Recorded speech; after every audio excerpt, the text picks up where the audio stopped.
Okay. My name is Professor Washweri from the University of Nairobi. I'm in the Faculty of Veterinary Medicine in the Department of Animal Production. We have been doing some work in Isiolo County, where we are trying to develop Prosopis as an animal feed to be used during the dry season. Prosopis pods have been used for supplementation for protein for livestock in the dry areas, and we are introducing this in this area which has been invaded by the Prosopis plants. We have collected some data from the livestock keepers, and we have realized that the animals do love to eat the pods during the dry season when they are available. We are trying to develop rations which we use Prosopis as a supplement for protein, and today we are in Isiolo County in Ngarema, where we were showing the livestock keepers how to formulate rations using Prosopis as one of the ingredients plus the available grasses. We have just finished that, and we were testing on the consumption by the animals, and as you can see in my background, the animals do love to eat the material. Now, the Prosopis pods have been analyzed in detail, and we know that they do contain up to between 15 and 18% of crude protein, which is available especially to the ruminant animals. They also contain quite a bit of sugar, which is also available as a source of energy by the animals. So it's a dual-purpose pod which supplies both the energy and also the protein, which supplements what is lacking in the common grasses that are found in the range areas. Now, what we have done in this area is we came earlier and collected the types of grasses that are found both in the wet season and the dry season. We took them to the lab and we analyzed them for nutrient content. And now we are back using the same grasses. We have formulated rations for the livestock, and we were mixing both the grasses and also adding the Prosopis plant, the Prosopis pod, and also there's quite a bit of acacia pods, which we are also adding. We have also tried to add a few concentrates in terms of maize germ to supplement a little bit more energy. And that is what we were doing in this place today. Thank you. Okay, my name is Camila Mohamed Abkanu from Livestock Department as a Livestock Production Officer. As a livestock department, our main mandate is to ensure there is increased livestock production and productivity within the community in Isiolo County. For us to talk about productivity, we have to consider the situation of our rangeland, because most of our community are pastoralists and they depend on livestock. So we can't talk about livestock production without addressing issues which are increasing livestock productivity. For instance, like feed.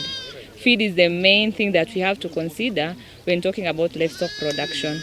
So today I'm here because government is a key partner in any project that is being carried out within the county. So I've been engaged to come and be like a middle point, because of being a main stakeholder between the community and the organization, the VSF, that is funding this project. So the project is mainly focusing on utilizing the Prosopis pods as animal feed, which is the main thing that I've mentioned earlier. The Prosopis tree has degraded our rangeland, which are mainly dependent on by the animals. By degrading, I mean there are no indigenous plants that can grow under the Prosopis trees. So they have displaced completely the indigenous grass species which our animals depend on as feed. So the project that they have introduced is now utilizing the invasive plant species as an animal feed. Initially, the problem that we had was now using the pod directly. The pod has the professor from the university has mentioned, it has high sugar content. By animals feeding them directly on, they affect their teeth because of that high sugar content. And then the other problem that is causing even the spread of these invasive plant species is the seeds cannot be digested by the animal stomach. When they are digesting the food, the seeds are very tough for the animal stomach to digest. So they came up with a technology where they can process this feed, and you cannot feed animal on one source of feed. So they had to teach the community on how they can mix a ration to have a good formula that can be fed on animals, both the ruminants and even poultry. So it's a good initiative that the VSF Suisse has started, and now that the project have timeline, as a county will always be there to check on the progress of the community, how the project is doing, and even encouraging others to participate in this kind of initiative. Yes. The activity that we had carried out here mainly is teaching the community on how they can formulate feed from the Prosopis pod and other indigenous grass species. When you talk about feed to an asal, it does not only benefit the animals. It is about building resilience of the community, generating income, and even catering for the nutrition of a household. So the technology that is being brought, what the project has covered generally, that it's not only supporting the animals, but also the community at large, considering that the nutrition will be catered for, the income is generated because some of them are selling animal products to get their income, and even building the resilience because of the climate change issue. So communities are being adjusted on how they can now cope with the changes that are happening through this kind of initiative. So we are very grateful. Mimi naitwa Rosemary Nasuru Yeri. Mshale ya group naitwa Tounuke Tufaidike.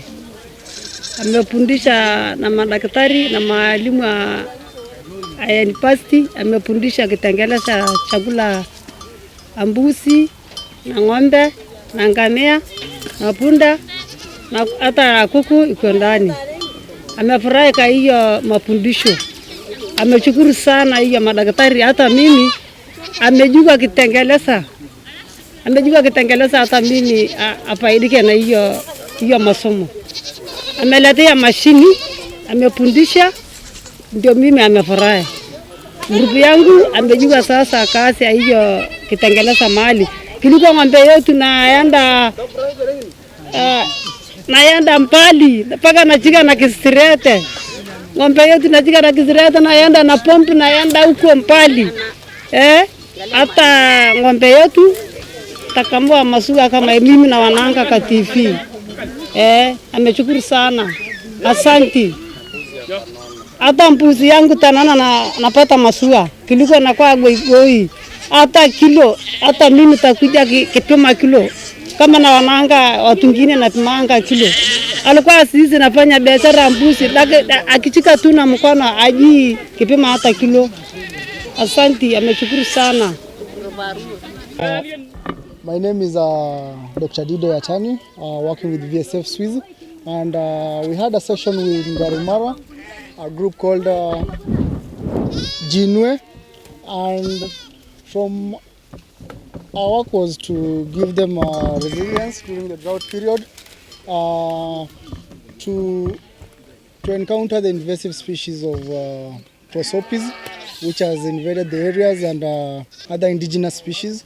And from our experience, today we had a very good session for the last 4 days. And going henceforth, we have taught them how to use Prosopis to be crushed and formulated into a feed, animal feed that can be used during the drought period. To add to this, we want to thank the county government, the University of Nairobi, who came and taught them. And we also want to thank our donors, the Swiss community, through the INNPLA project. The INNPLA project is now currently we are doing it in Ngarema, one group, and then we have one in Merti, a similar group in Merti, and another one in Korbesa. These are areas which have these Prosopis juliflora.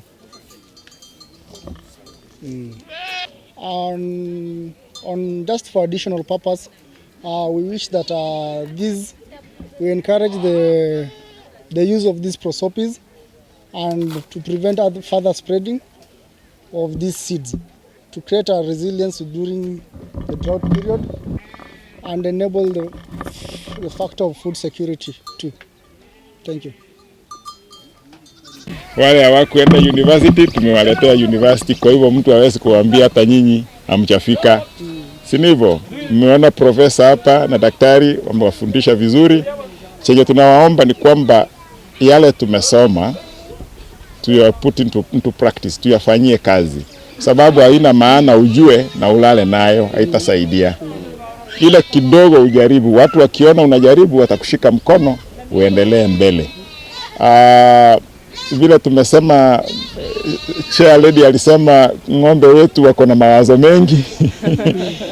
Ya hiyo pia nafikiria serikali itasikia, itaifikiria maneno ya kuimprove hiyo genetics, kwa sababu vile tulisoma, kwanza mnyama mwenyewe lazima akuwe mzuri, kwa sababu mnyama ni kama ile mashini ya kusiaga hiyo chakula. Alafu chakula ikuwe mzuri na wewe mwenyewe mwenye unaitunza uitunze vizuri. Hiyo vitu tatu ikifikiwa, mazao itakuwa mzuri na sisi tutaendelea mbele.